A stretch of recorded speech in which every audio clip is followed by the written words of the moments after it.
اس واقعے کا ذکر قرآن مجید کی سورہ بقرہ میں خداوند قدوس نے اس طرح بیان فرمایا کہ اے محبوب، کیا آپ نے ان لوگوں کو نہیں دیکھا جو اپنے گھروں سے ہزاروں کی تعداد میں موت کے ڈر سے نکل بھاگے تھے؟ تو اللہ تعالیٰ نے ان سے یہ فرما دیا کہ تم سب مر جاؤ۔ پھر اللہ تعالیٰ نے انہیں زندہ فرما دیا۔ بے شک اللہ تعالیٰ لوگوں پر فضل کرنے والا ہے، مگر اکثر لوگ ناشکر ہیں۔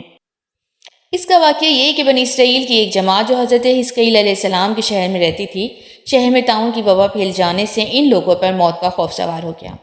اور یہ لوگ موت کے ڈر سے سب کے سب شہر چھوڑ کر ایک جنگل میں بھاگ گئے اور وہیں رہنے لگے۔ تو اللہ تعالیٰ نے ان لوگوں کی یہ حرکت کو بہت زیادہ ناپسند فرمایا، چنانچہ اللہ تعالیٰ نے ایک عذاب کے فرشتے کو اس جنگل میں بھیج دیا، جس نے ایک پہاڑ کی آڑ میں چھپ کر اور چیخ مار کر بلند آواز سے یہ کہہ دیا، موت ہوا، یعنی تم سب لوگ مر جاؤ۔ اور اس بھیانک و خوفناک چیخ کو سن کر بغیر کسی بیماری کے اچانک یہ سب لوگ مر گئے، جن کی تعداد 70,000 کے قریب تھی۔ ان مردوں کی تعداد اس قدر زیادہ تھی کہ لوگ اس کے کفن دفن کا کوئی انتظام نہیں کر سکتے تھے، اور ان مردوں کی لاش کھلے میدان میں بغیر کفن کے پڑی ہوئی تھی، اور پڑے پڑے وہ سڑنے لگی، اور اس میں سے بے انتہا تعفن اور بدبو سے پورے جنگل بلکہ اس کے اطراف میں بدبو پھیل گئی۔ کچھ لوگوں نے ان کی لاشوں پر رحم کھا کر چاروں طرف سے دیواری اٹھا دی تاکہ یہ لاشیں درندوں سے محفوظ رہیں۔ کچھ دنوں کے بعد حضرت حزقیل علیہ السلام کا اس جنگل میں ان لاشوں کے پاس سے گزر ہوا تو اپنی قوم کے 70,000 انسانوں کو اس موت ناگہانی اور بے کرو کفن لاشوں کی فروانی دیکھ کر رنج و غم سے ان کا دل بھر گیا، آبیدہ ہو گئے اور اللہ تعالیٰ کے دربار میں دکھ بھرے دل سے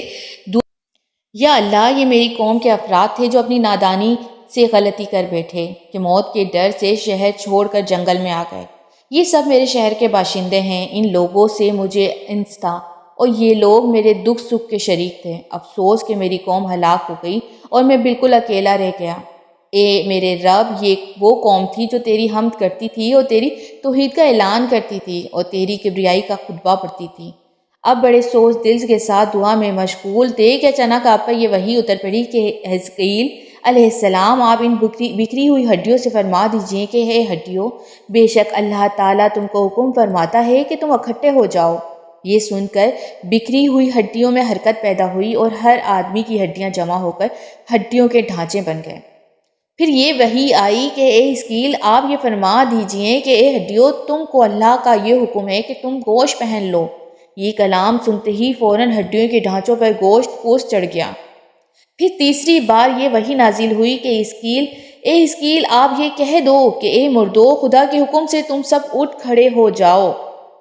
چنانچہ آپ نے یہ فرما دیا تو آپ کی زبان سے اس جملہ نکلتے ہی 70,000 لاشیں ایک دم سے پڑتے ہی کھڑی ہو گئیں، سبحانک اللہم و بحمدہ ولا الہ الا انت۔ پھر یہ سب لوگ جنگل سے روانہ ہو کر اپنے شہر میں آ کر دوبارہ آباد ہو گئے اور اپنی عمروں کی مدت بھر زندہ رہے۔ لیکن ان لوگوں پر اس موت کا اتنا نشان باقی رہ گیا کہ ان کی اور ان کے اولاد کے جسموں سے سڑی ہوئی لاشوں کی بدبو آتی رہی، اور یہ لوگ جو کپڑا بھی پہنتے وہ کفن کی صورت میں ہو جایا کرتا تھا۔ اس واقعے سے ہمیں یہ سبق ملتا ہے کہ آدمی موت کے ڈر سے بھاگ کر اپنی جان نہیں بچا سکتا، لہٰذا موت سے بھاگنا بالکل ہی بیکار ہے۔ اللہ تعالیٰ نے جو موت مقرر فرما دی ہے وہ اپنے وقت پر ضرور آئے گی، نہ ایک سیکنڈ اپنے وقت سے پہلے آ سکتی ہے اور نہ ایک سیکنڈ اپنے بعد آئے گی۔ لہٰذا بندوں کو لازم ہے کہ رضائے الہی پر راضی رہ کر صابر و شاکر رہیں، اور خواہ کتنی ہی وبا پھیلے یا گمسان کا پڑھے، اللہ اطمینان سکون کا دامن اپنے ہاتھ سے نہ چھوڑے،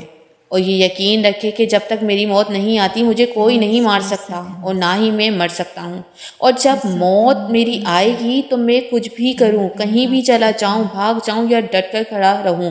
میں کسی حال میں بچ نہیں سکتا۔